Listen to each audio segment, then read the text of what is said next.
Ola, boas tardes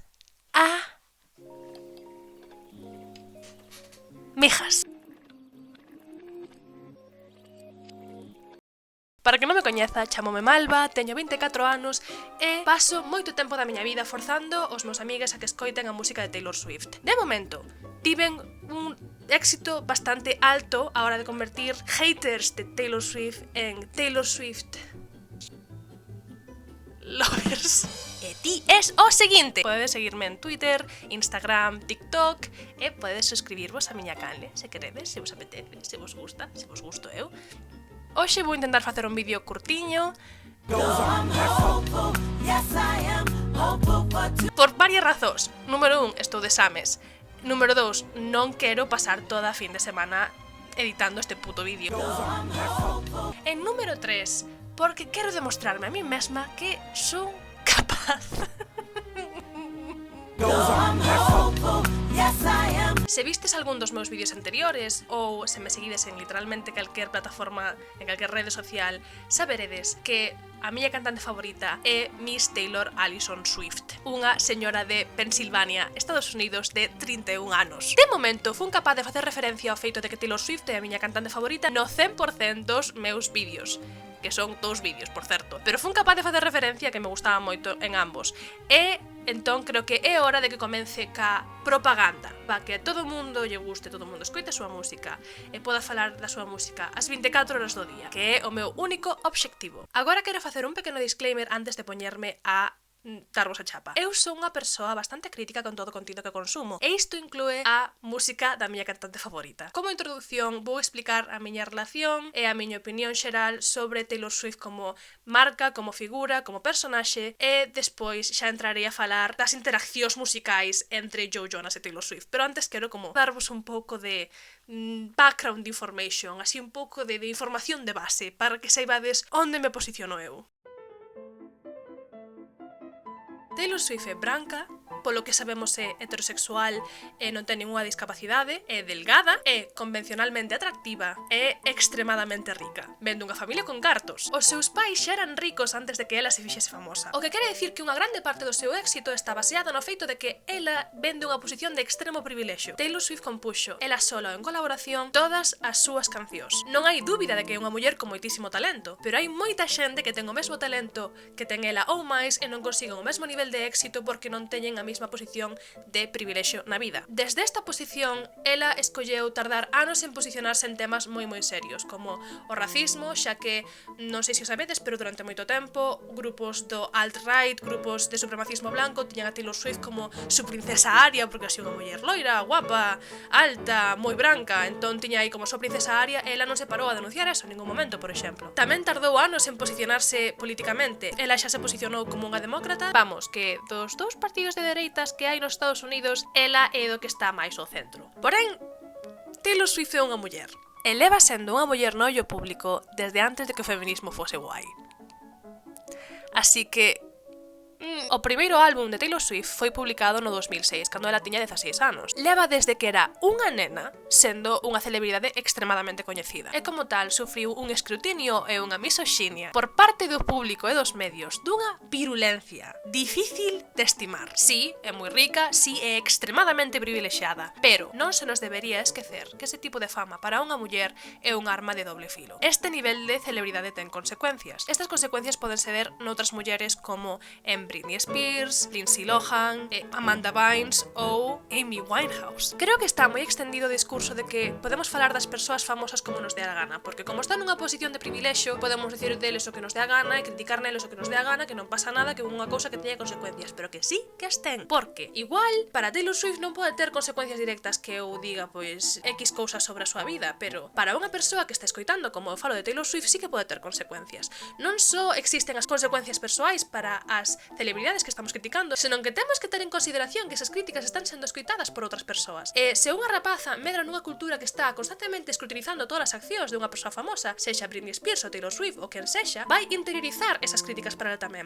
Se vive nunha cultura que está constantemente criticando o número de persoas cos que ten relación alguén, ou a forma do seu corpo, ou como viste, ou como fala, ou o que sexa, esas rapazas van a interiorizar esas críticas. E os rapaces tamén. Eses rapaces van a verse xustificados para repetir esas críticas no seu día a día. E seguramente Xeralmente que a parte da vida de Taylor Swift que sufriu máis escrutinio e da que máis se falou nos medios é a súa vida sentimental. Taylor Swift tivo un número, e non podo estresar isto abondo, totalmente, extremadamente normal de relacións. Entre o ano 2008 e o ano 2021 do noso Señor Jesucristo, Taylor Swift tivo 9 relacións ou líos, ou como quedas chamalo. Esas 9 son as que están confirmadas, despois hai outros que son rumores que están sen confirmar. Desas 9 relacións, 8 delas están comprendidas entre o ano 2008 e 2016. Ou sexa, que están concentradas entre as idades de 18 e 26 anos. Eu teño 24 anos, vale? E as miñas amigas teñen todas entre 22, 23, 24 e 25 anos, non? Todas e cada unha das miñas amigas se liaron con moito máis xente que 9 persoas, desde que tiñen 18 anos. Non sei como é que de repente, se trata de Taylor Swift, é algo moito peor. E a xente di,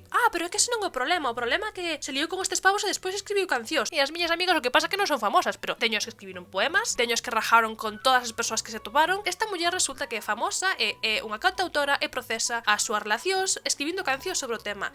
Non fai nada fora do normal, é o seu traballo. Pero que ten de raro que unha persoa como ela, da súa idade, sendo famosa, podendo salir que a xente que pode salir ela, que se líe con este... 9 personas, que non é nada. Vamos, inda que se liara con 15.000, pero que máis vos dá? Que máis vos dá? Que máis vos dá que despois escribo unha canción para cada unha das persoas que se acosta? E que máis nos dá? Tío, os homes levan facendo isto moitísimo tempo. As súas relacións duraban de 3 a 8 meses. Se estaba con un, con outro, pois estivo con Harry Styles, con Jake Gyllenhaal, con Tom Hiddleston, estuvo con Kennedy. Mira, sabes que? Fixo ben. Cantas persoas coñecedes vos que cada pouco tempo están falando con alguén polo WhatsApp, pasan 3 meses falando e pasan 3 meses liados con esa persona, é super intenso e non sei que, e despois cortan? Como unha experiencia super normal, tío, non sei, frústrame moito. Non sei como expresar o moito que me frustra. O feito de que cada vez que falo de que me gusta Taylor Swift con persoas que xeralmente non fan ningún tipo de slut shaming, pero cando se trata de Taylor Swift é como que se comeron con patacas o discurso misóxino de que ela era unha muller que estaba saindo con demasiados homes e que tivo demasiadas relacións e que non sei que, de repente digo, pero es que está obsesionada con sus exes y siempre está escribiendo canciones sobre sus exes y no sé qué, no sé... Todos os homes cantautores fan iso, absolutamente todos eles. E de feito, ela non parece unha persoa que demostre unha falta clara de responsabilidades sexoafectivas, como o porco de Justin Bieber, por exemplo, ou unha persoa manipuladora e obsesionada de falar cos seus exes, como Justin Timberlake. Os medios crearon unha narrativa alrededor de Taylor Swift caracterizándoa como unha muller obsesionada cas súas parellas, manipuladora, fría e calculadora, que non era capaz de conseguir que os seus novios non a deixaran e que os seus novios se escapaban espantados dela unha e outra vez. Por que creo que é isto? Porque Taylor Swift compón todas as súas cancións. E nas súas cancións Taylor Swift fala da súa vida. E polo tanto, as súas cancións describen as súas relacións. Isto é exactamente o mesmo que fixeron todos os homes cantautores da puta historia da música antes que ela. Os Beatles, Johnny Cash, Bob Dylan, Justin Timberlake, Ed Sheeran, Justin Bieber. John Lennon literalmente confesou que lle pegara a súa primeira muller na súa canción de 1967. Getting Better. O listón pos homes está literalmente no puto inferno. Justin Timberlake seguiu facendo coñas sobre o feito de que el fodera con Britney Spears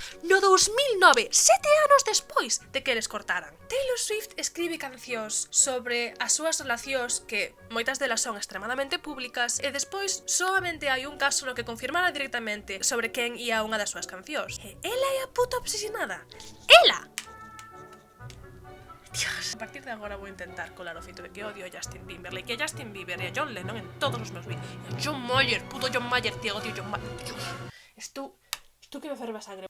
Estou me indo nunha cantidade de tangentes. Que horror! Vou tardar 1000 anos en gravar isto. Sí que é certo que moi a miúdo na música de Taylor Swift ela caracterízase a sí mesma como a víctima da relación, como que ela nunca é a parte culpable das rupturas, como que a responsabilidade de que esa relación fose a mal é culpa da súa parella, non dela. Ela sí que se victimiza moito, sobre todo no inicio da súa carreira, nos seus primeiros álbumes, sí que tiña moito esta tendencia nas súas cancións de ruptura, pero eso foi significativamente a menos, ahora xa non o fai. Moitas amigas coméntame, agora que lles lavei o cerebro para que escoitaran toda a música de Taylor Swift e para que lles guste toda a música de Taylor Swift, que non entenden como é que tardaron tanto tempo en escoitar a música de Taylor Swift, en darlle unha oportunidade, non? Misoxinia.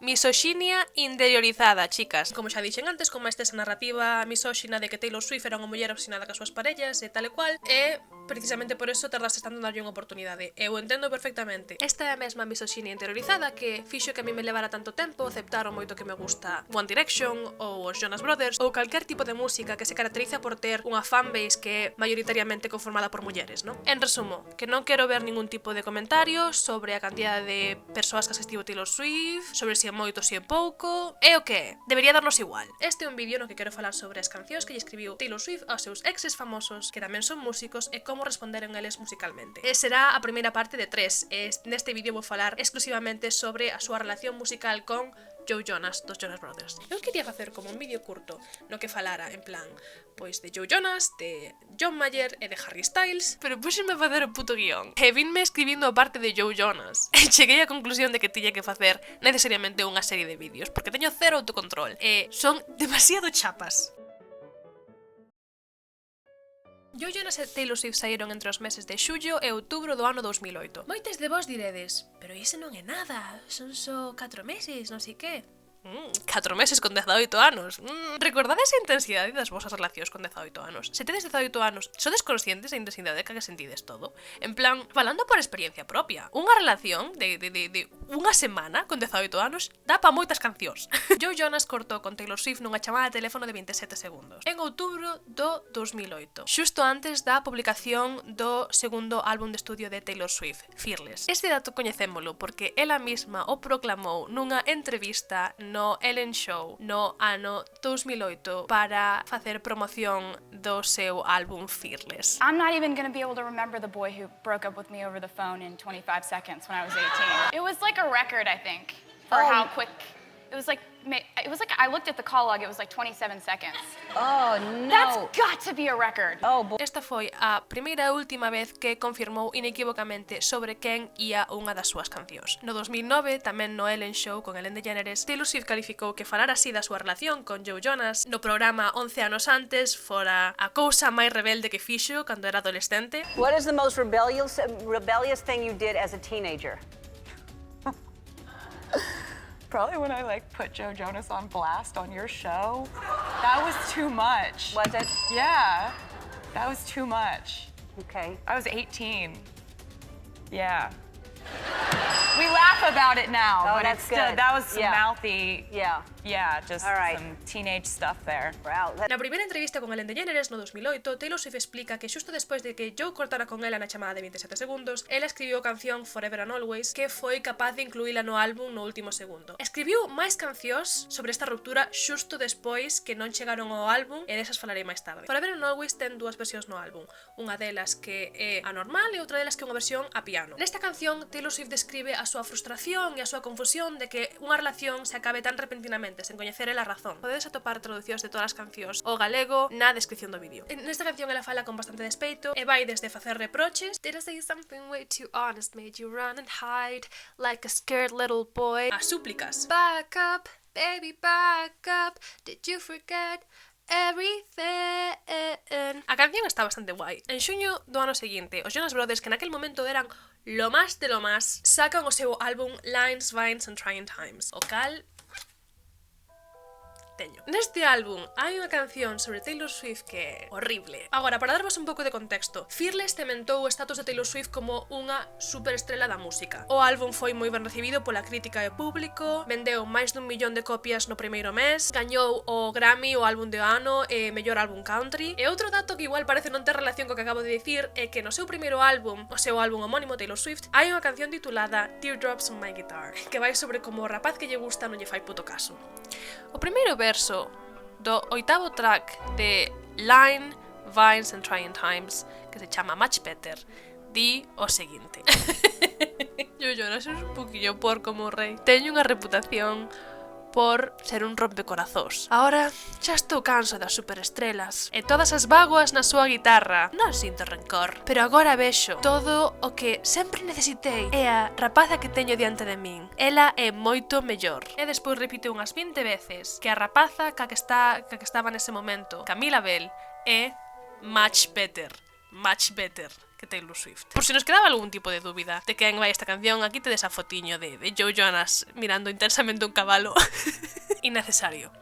Innecesario, Joe. Extremadamente innecesario, meu rei. Porque non é como si Taylor Swift estivese poñendo a parir a Joe Jonas en plan, Joe Jonas, eres el mayor hijo de puta, non sei que, tal. Na canción que lle fixo ela a él, ela está en plan, deixáchesme así un pouco de repente, non mo esperaba, non entendo por qué, estou enfadada e triste. E aí vas ti, Joe Jonas, aí vas ti, a miña moza de agora, a que coñecín mentre estábamos saindo no set do videoclip para a canción Love Bug de los Jonas Brothers. Camila Bell é moito mellor que a ti. Puta estrella do country chorimicas.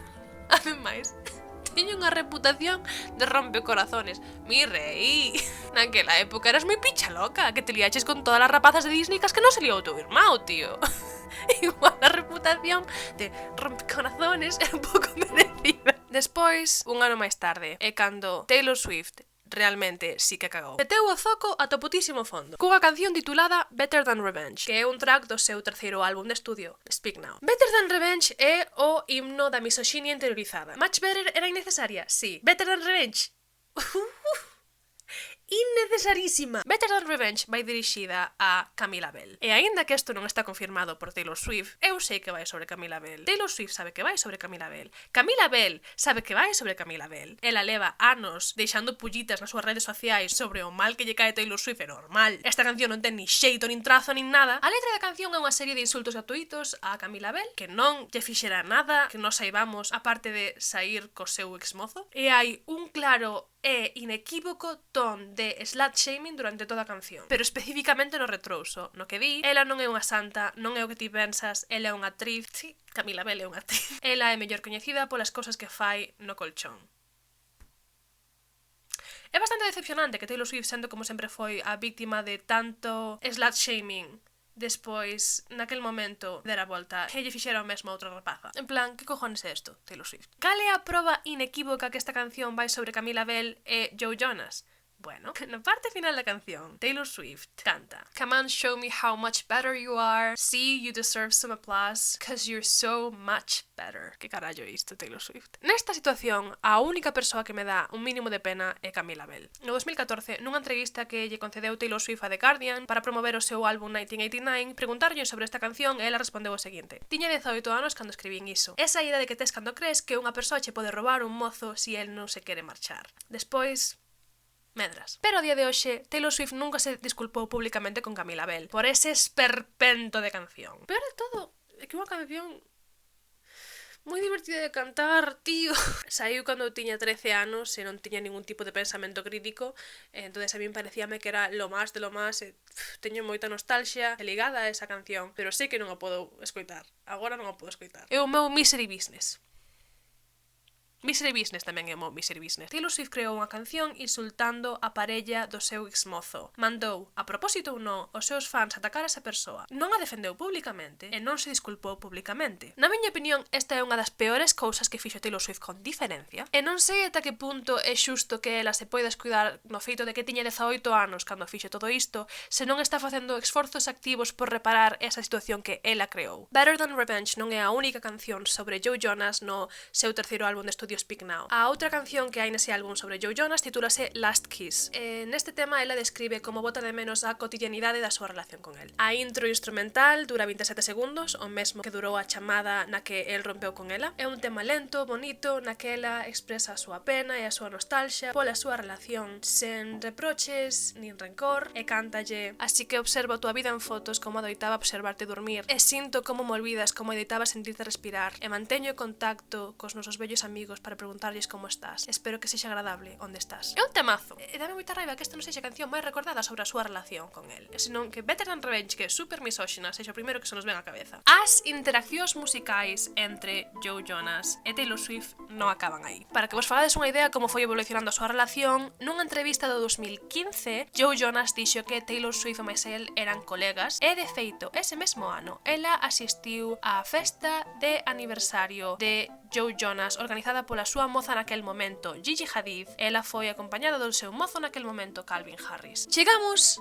ao ano 2020. Taylor Swift levaba desde 2016 ca súa actual parella, o actor inglés Joe Alwyn, ao que lle escribiu algunhas das súas mellores cancións de amor, como Peace ou New Year's Day. Pola súa banda, Joe Jonas levaba tamén desde 2016 ca súa parella, Sophie Turner, unha actriz inglesa que seguramente que a coñeceredes por facer de Sansa en Game of Thrones. Ambas parellas seguen xuntas a día de hoxe. O 24 de xuño de 2020, Taylor Swift saca o seu 8º álbum de estudio, Folklore, un álbum sorpresa, po que non fixo ningún tipo de promoción previa, feito na cuarentena, cun son totalmente diferente a todo o que fixera el anteriormente. A súa música pasou de falar da súa propia vida e as súas propias experiencias a falar de historias ficticias ou historias de outras persoas. Por exemplo, o terceiro tema deste álbum, The Last Great American Dynasty, vai sobre Rebecca Harness, que foi a muller dun multimillonario que tivo unha vida moi peculiar e tamén foi a dona da casa na que actualmente vive Taylor Swift. Unha das pouquísimas cancións de Folklore que sí que trata directamente sobre a vida de Taylor Swift é o tema Invisible String, que é unha canción de amor dedicada á súa parella actual, Joe Alwyn. Nesta canción describen as conexións que había entre eles antes de coñecerse, como por exemplo que a canción Bad Blood do seu álbum 1989 fose unha das primeiras cancións que escoitou Joe Alwyn no seu primeiro viaxe en taxi cando chegou a Los Ángeles por primeira vez. Unha das liñas da canción di: Coal was the steel of my axe to grind. Isto é un xogo de palabras. A axe to grind é unha opinión moi forte que ten unha persoa, así que está dicindo fría era o aceiro da miña hacha, ou frías e duras eran as miñas opinións sobre, non? Coal was the steel of my axe to grind to the boys who broke my heart. Así que está dicindo que nun pasado as súas palabras e as súas opinións para as súas parellas eran moi duras e que tiña a lingua moi solta. E despois sigue: Now I send their babies presents. Agora mándolle regalos aos seus bebés. Naquel momento, Joe Jonas e Sophie Turner estaban esperando o nacemento da súa primeira filla, Willa, a cal Taylor Swift lle mandou un regalo. Así que esta canción é como pechar un capítulo da súa vida. Ajá, pero non. Non acaba aquí. Hai unha páxina máis na historia de Joe Jonas e Taylor Swift. Resulta que, por razóns nas que non me vou meter eu agora mesmo, pero que está relacionado co malísimo trato que sufren os músicos na industria musical e o moito que son explotados polas discográficas, Taylor Swift veuse obrigada a regravar e republicar os seus primeiros 6 álbumes para así poder ter control sobre a súa propia música. O primeiro álbum que regravou e republicou é o seu segundo álbum, Fearless, que como xa sabedes é o álbum que ten Forever and Always. Pero Taylor decidiu publicar con esta nova grabación unha serie de cancións que ela escribira alá polo 2008 que non poideran ser publicadas ca primeira versión de Fearless. Estas son cancións que escribiu con 18 anos pero que decidiu sacar agora. Unha destas cancións sacouna como single é Mr. Perfectly Fine. Cando sacou esta canción, Taylor Swift puxo na súa historia: eu no 2020 a vida está tranquila. Escribo cancións baseadas en historias ficticias para evitar o drama. Síntome moi adulta. As miñas cancións se publicar do ano 2008 con voz de trasno: publica Mr. Perfectly Fine. Esta canción vai moi transparentemente sobre Joe Jonas. Pero tendo en conta o tipo de relación que parecen ter eles agora, pareceríame raro que ela non consultara a Joe Jonas antes de publicar esta canción para asegurarse de que non había malos rollos. Isto foi medio confirmado co feito de que Sophie Turner, a actual muller de Joe Jonas, publicara na súa historia isto, que basicamente di "It's not a pop", o sea, non está mal. Un pouco simultaneamente confirmando que a canción vai sobre Joe Jonas, o seu marido, e dando a entender que non lle parece mal que Taylor Swift publicara esta canción. E agora, polo que sei, non hai máis cancións sobre Joe Jonas. Hai máis cancións que poderían ir sobre Joe Jonas, que si analizas a letra poderías interpretar que van sobre Joe Jonas, pero estas son as máis claras. Aquí acaba a saga entre eles dous e parece que agora se levan super ben e que todo está perfectamente correcto entre eles. Non me podo creer que pensara que ia ser capaz de meter os 3 exes músicos de Taylor Swift nun só vídeo. E para que me diga, non son 3 exes músicos, son 4 que tamén se liou con Calvin Harris. Me la suda Calvin Harris. Me la suda. Era unha ilusa. Unha estúpida. Son físicamente incapaz de calar a boca, especialmente no referido a Taylor Allison Swift. Pero sabedes quen é o verdadeiro perdedor aquí? Vos! Acabades de comervos 6 páxinas de guión sobre Joe Jonas e Taylor Swift. E para qué? Pa qué? Quero darlles grazas a Ana López Quintela por escoitarme escribir este guión por teléfono. Non tiñas por qué. E mentre estou escribindo isto, acabas de decir: pa iso estamos. Pero no. Sinto, Ana, quérote moito. E, por certo, comprade o libro infantil de Ana Na busca de Antón, que é chulísimo, super cookie. Ela é unha muller con moito talento. Ela escribiu o libro e fixo as ilustracións. Está genial. Se fostes capaces de ver o vídeo ata agora, deixade, pois non sei, decidideme quen é o voso ex favorito de Taylor Swift. Ou a vosa canción favorita de Taylor Swift, tanto me ten. As miñas cancións favoritas son Evermore con Bon Iver, Peace e Seven. A miña ex favorita é Diana Agron. Quen sabe, sabe. Unha aperta a todes. Grazas por comervos esta turra. E vémonos outro día. Chao.